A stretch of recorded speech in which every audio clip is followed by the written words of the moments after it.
നാഗ്പൂർ ഇന്നും ശാന്തമായിട്ടില്ല.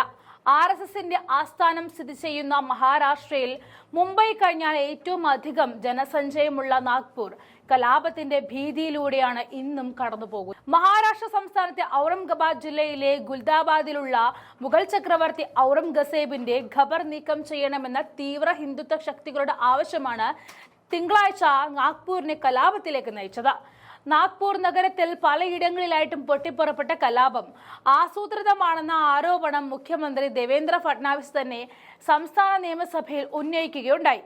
അടുത്തിടെ പുറത്തിറങ്ങിയതും വൻ സാമ്പത്തിക വിജയം കൈവരിച്ചതുമായ ബോളിവുഡ് ചലച്ചിത്രം ഛാവ ഔറംഗസേബിനെതിരെ വൻ ജനരോക്ഷത്തിന് കാരണമായിട്ടുണ്ടെന്നും മഹാരാഷ്ട്ര മുഖ്യമന്ത്രി സംസ്ഥാന നിയമസഭയിൽ പറയുകയുണ്ടായി.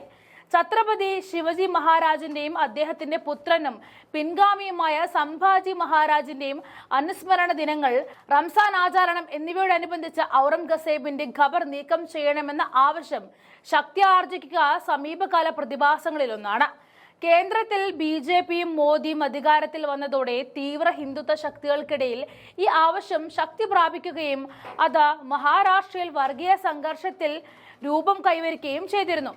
ഇത്തവണ ബോളിവുഡ് ചിത്രം ഛാവയുടെ വരവോടെ വിഷയം പതിവിലേറെ രൂക്ഷത കൈവരിക്കുകയായിരുന്നു. ചിത്രം സിനിമാ ഹാളുകളിൽ അസാധാരണ വൈകാരിക അന്തരീക്ഷം സൃഷ്ടിച്ചതായിട്ടും വിദ്വേഷഭരിതമായ മുദ്രാവാക്യ വിളികളും മറ്റും ഉയർന്നതായിട്ടും റിപ്പോർട്ടുകൾ സൂചിപ്പിച്ചിരുന്നു. സംഭാജിയെ പറ്റിയുള്ള കലാരൂപങ്ങൾ മഹാരാഷ്ട്രയിൽ ഒട്ടും പുതുമയുള്ള കാര്യമല്ല.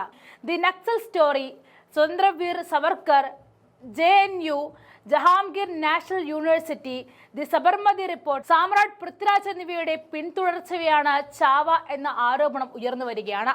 മുഗൾ ഭരണത്തിലുടനീളം ഭരണത്തിനെതിരെ ഉന്നത തലങ്ങളിൽ സവർണ ഹിന്ദുക്കൾക്ക് ലഭിച്ചിരുന്ന ഉന്നത സ്ഥാനമാനങ്ങളും പദവികൾക്കും പുറമെ അവർക്ക് ലഭിച്ചിരുന്ന ഭൂസ്വത്തുക്കളടക്കം സമ്പത്തും അത്തരക്കാർക്ക് താഴ്ന്ന ജാതിക്കാരായ ഹിന്ദു ബഹുജനങ്ങളുടെ മേൽ നടത്തിയിരുന്ന ചൂഷണങ്ങളും അതിക്രമണങ്ങളും മറച്ചുവെച്ച സമസ്ത തിന്മകളുടെയും പ്രതീകമായി ഇസ്ലാമിനെയും മുസ്ലിങ്ങളെയും ചിത്രീകരിക്കുന്ന സിനിമകളാണ് മുകളിൽ പറഞ്ഞിരിക്കുന്നത്.